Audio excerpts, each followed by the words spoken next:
this is the Front Porch podcast. Today we are here at American Legion High School with the principal, Rich Baranowski. Thank you so much for coming and having us here. Yeah, thank you for having me. Yes, absolutely. Excited to talk to you. So just to start, can you tell me really quickly a little bit about yourself, how you ended up here in Sacramento from Chicago? Yeah, about 4 years ago, actually a little bit over 4 years ago, my wife was working at Northwestern University Medical School in Chicago, and she got recruited to interview for a job out here, and first was a little bit resistant, but came out and kind of fell in love with UC Davis and the team, and thought Sacramento would be a great fit, and we kind of just packed up. She accepted the job, and we had 3 dogs at the time, packed up the 3 dogs and everything we owned and drove out to Sacramento. Okay, and so how did you end up here at American Legion? Again, my wife, Erin, she is a wonderful woman, and she actually found out about the job opening and said, this would be a wonderful opportunity for you and a good fit. You should apply for it. So I applied for it and got an interview and went through the interview process and then was offered the job and have been here since. Okay. So had you been a principal before? Or I wasn't. In Chicago, my title was lead dean of students. Okay. So I basically oversaw all of the deans of students that did discipline and the security staff and everything kind of related to school discipline and school climate, emergency procedures, things like that. And it was a very large high school just outside of Chicago in Cicero. I think there was about 3,600 kids there at the time in 10th, 11th, and 12th grade. So it was one of the bigger high schools in the area. Okay. Wow. So what's it been like adjusting to Sacramento? At first, it was quite an adjustment. I'm from a very large family. My mom is one of 13 children. So there was always aunts and uncles and cousins and family around. And then coming out here, we didn't know anybody. And, when you grow up with the same kind of people, most of my friends from home I've known from high school, some from 4th grade, and coming out here not knowing anyone was quite an adjustment. We kind of felt isolated at first, but once she kind of got into her job and I got this job, we started to become part of the community and meet people, and it's become a pretty good fit. Good. So what have been the biggest changes just in terms of the nature of the cities and how you live here? I would say one of the biggest is food. Okay. It's a different food culture out here, better food culture probably for our health. Since we've moved here, I've lost about 48 pounds. We've been eating healthier, eating cleaner, exercising more. Sometimes you crave some good Italian food and that you can only get back home, or a dish that you can only get back home. And, we found some spots that we like if we have to scratch that itch. But we've been doing a lot of home cooking and eating healthier. And, we've left a lot of our sports teams back home. We're both, pretty diehard Cubs fans and Bears and Bulls. So that's been a little bit of adjustment, is trying to find, ways to follow those teams and watch them being so far away, and you kind of get disconnected. But it also is good because it brings a lot of the friendships that you have back home together, because you've bonded over sports over the years. So during a Bears game, you'll text your friends and talk to them about it, or same thing during Cubs or Bulls season. So it's a nice way to connect with people from back home, but you miss being there to kind of really experience it. Okay. Very good. So you work here in Oak Park at the school, and you live pretty nearby. Was that a conscious decision on the part of you and your wife? I know she works at UC Davis, you said. So was that a conscious choice that you're going to, park yourselves right here where you work? I wouldn't say it was a conscious choice, but it was definitely not unintentional either. Okay. We were used to a lifestyle where we could walk to a lot of things, restaurants, coffee houses, things like that. So we wanted a neighborhood that kind of fit that need, or fit that niche. And my wife, she likes to walk to work when it's nice outside. So we looked at a bunch of different neighborhoods, and we kind of fell into the Alhambra Triangle, right where it kind of borders Oak Park, East Sac, and Midtown. And it kind of was everything that we wanted. We could walk to all 3 neighborhoods and kind of explore everything that we wanted to without having to be so mobile. And it's just a nice block, and it's a nice area for us. Okay. So what were your impressions of the neighborhoods when you moved in? It reminded us a lot of Chicago, how it was kind of separated by neighborhoods, how everyone was kind of very prideful of where they came from. And, that kind of was nice for us because we were kind of used to that, where you identify yourself by where you're from. And it was nice. It was kind of like on a smaller version, but it was really nice that there was like that pride in the neighborhood and stuff. And one of the things we really like about Sacramento. Okay.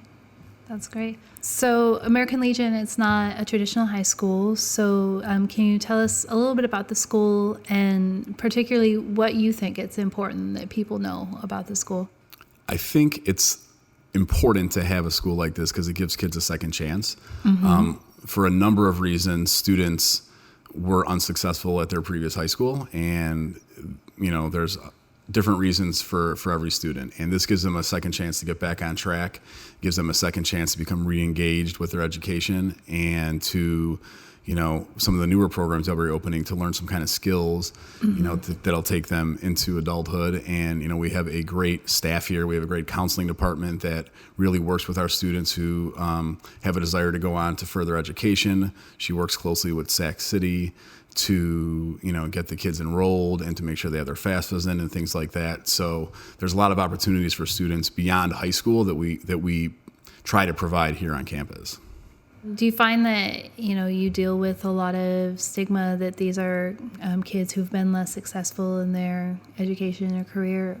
I think there's a perception in some circles that that's kind of what the school is about, is kids that like you described, and I don't think that's true at all. I think it's an opportunity school for a lot of kids, and our staff is wonderful at getting kids excited about learning, getting them through the classes that they need to graduate, teaching them skills that they need, and really they are the ones that like drive the school. Our teachers, our support staff, our office staff. It's really like collaborative team effort on campus, and they work very hard. There's a lot of communication between the staff and the assistant principal and myself.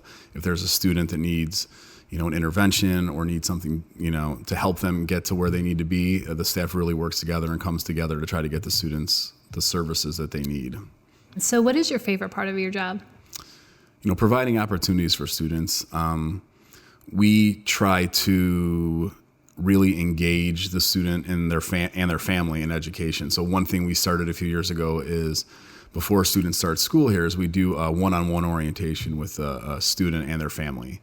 And either the assistant principal or myself will sit down and meet with them, and we kind of get to know them. Like, okay, here's your opportunity. Here's what we have to offer you. How can we help you? And it's a really good way for the family to learn about the school, we have a different kind of, we do 3 semesters. So for them to learn about the grading and learn about all the opportunities that we have. So that's one thing we really like to do, is provide these opportunities, show the students here's what you can do to reach your ultimate goal of graduating high school and beyond. So really building opportunities for students to be successful. Make those relationships. Yep. Do you find that the families remain engaged? Does that help kind of with the students' outcomes? I think we have a good relationship with the students' families. Like we try to be very communicative and talk to them when there's an issue, or even when there's something good that's happening, make them aware of it, and really involve them in the educational process when it's necessary.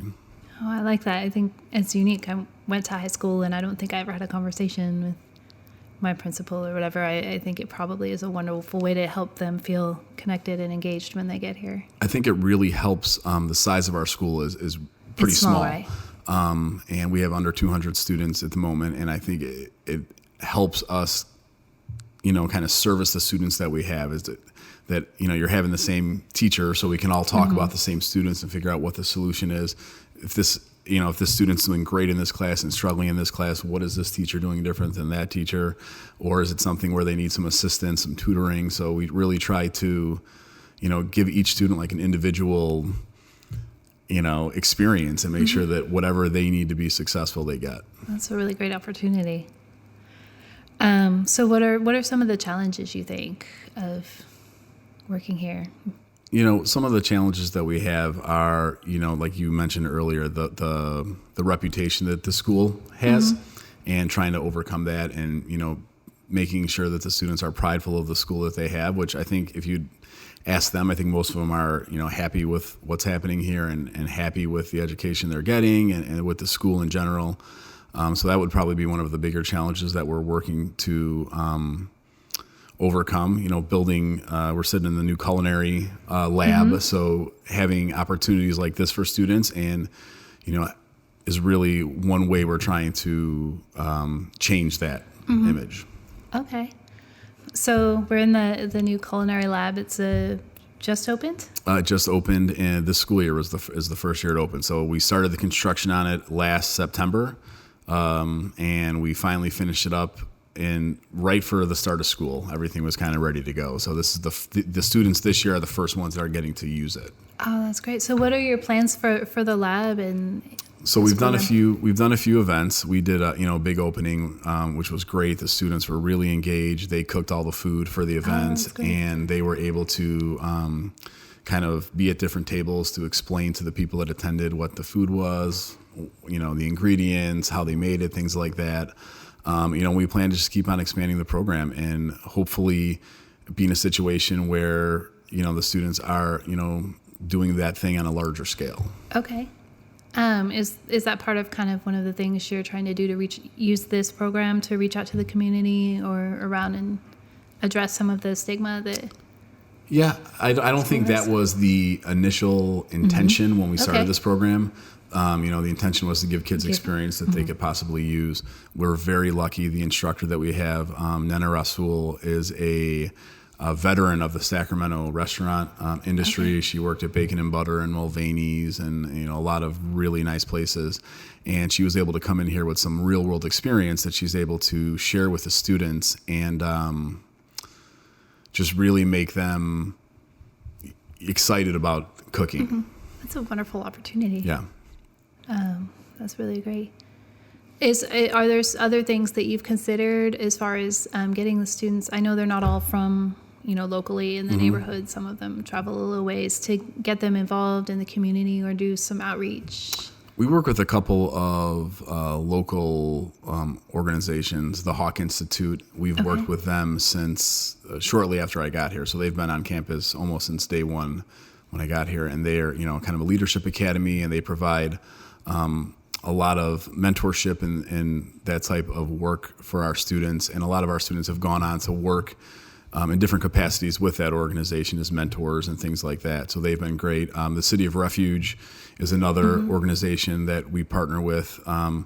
This year, they're kind of on campus every Tuesday to kind of, if students need assistance, they're there. They do a great event every year for our young ladies called the Sisterhood One Day event, where all the girls on campus go to this event and they are able to, just have a day of like bonding and, it's a really good experience for them.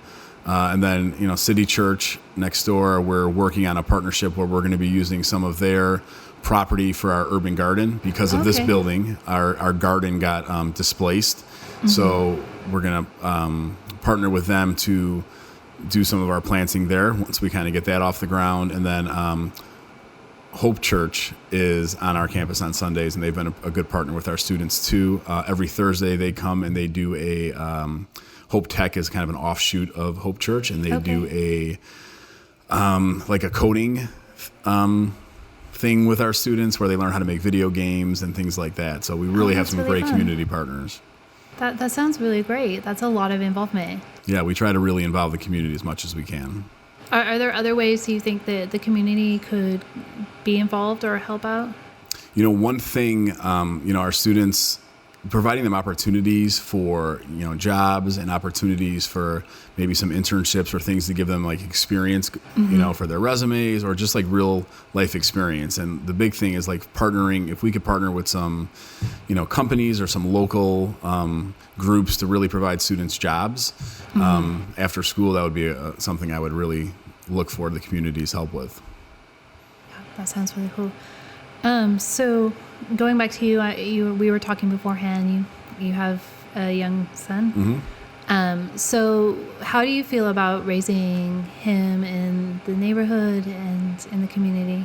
So we are, really, he's about to be 2. His name is Bennett. He'll be 2 on January 6th. And we really like that he has the opportunity to experience so many different neighborhoods. We kind of try to take him, and we've really kind of fallen in love with everything that Sacramento has to offer for a young guy like him. We take him to the zoo all the time, and Fairy Tale Town, and the different parks.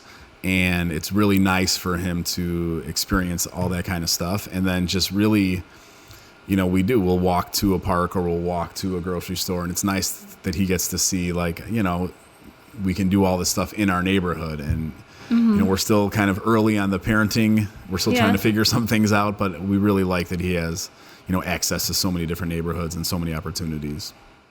Well, that's really great. As you've been watching... you've been here 4 years. It'll be 4 years in March 1st. So I'm trying to think, because I've been here a lot longer and the neighborhood's changed a lot since I moved in. What have you seen that's changed since you've been here? And so there's been a lot more, business development, it seems, since we moved in. There's a lot more restaurants down Broadway and things like that. In the neighborhood it seems like there's a lot of, growth in the neighborhood, and a lot of, some houses across the street that were just built, and just a lot of growth and building in the neighborhood. And what do you think, as you see kind of, what are the challenges in the neighborhood? We try to be really good partners with all our neighbors, and I think if they call at the school, there's an issue with whatever, we'll try to address it. I really like the spot that the school's in. I think it's we're right on the corner of MLK and Broadway, so we're right in the heart of Oak Park, and it's it's just nice being part of the neighborhood. Got it. Good.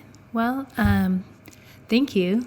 Is there anything else that you think you'd like people to know about yourself or the school? No, just that the school is really, it's in a great place. It's, we're trying to, work collaboratively as a staff, and work with the people at the district office have been very supportive of our programs and of expanding what we're doing on campus. And it's, the staff here works really hard, to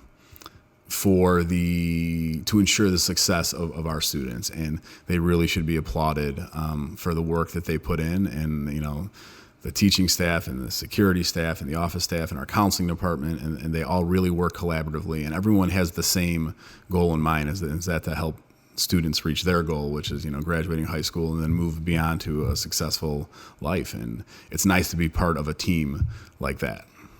Oh, that's great. I just want to say I really appreciate your time. You're coming out here today. I've learned a lot about the school. I've lived down the street. I'm 2 blocks from here for 12 years, and I didn't really know much about what's going on, but it sounds like you have a really great program and are doing a lot to support your students and provide them opportunities beyond high school, and that's just really encouraging. Thank you. We really try to make it a student-centered experience on campus, and we hope that the students feel that they're really, this is all here for them and for their benefit. Well, that's wonderful. Thank you. Thank you. Thank you so much.